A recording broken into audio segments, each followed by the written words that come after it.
This project would raise gas prices, endanger water supplies, and increase carbon emissions. What's good for oil companies is not always good for America, and that's especially true of this proposal. The last thing any of us want to see is a smaller version of what has happened in the Gulf.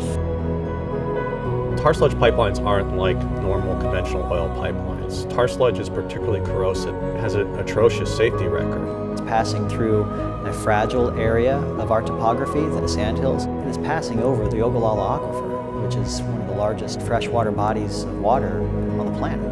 This is just like a diamond in the world, this Ogallala Aquifer. You know, we've got a clean lake down there, a big lake, and it's always been there, and it's gonna always be there. I honestly thought, as a United States citizen, we had rights. That was probably the hardest thing of this whole thing, is to find out some company from Canada can come in and say, you know what, you don't have any rights, we have more rights. And we found out they do have.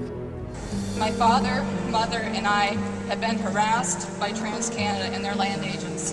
We've had numerous phone calls and visits threatening eminent domain and court proceedings, and a final draft statement sent by FedEx on April 7th. I'm truly scared at the thought of any possible leak on the Sand Hills region and our ranch.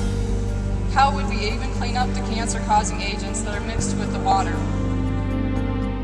There are things in there like benzene and polycyclic aromatic hydrocarbons. There's a bunch of toxic constituents in there. Some of them are carcinogenic.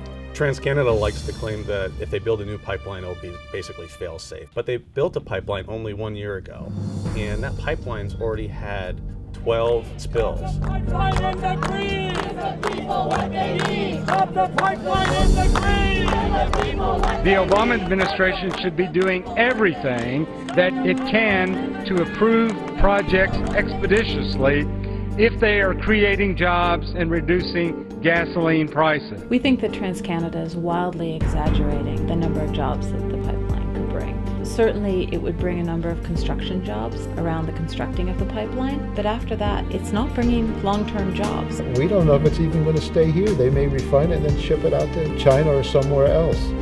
So we're using our country as a way to take this heavy tar sands oil and transport it for the benefit of others. Doesn't there have to come a time when we have to preserve what little bit of sanctuaries we have?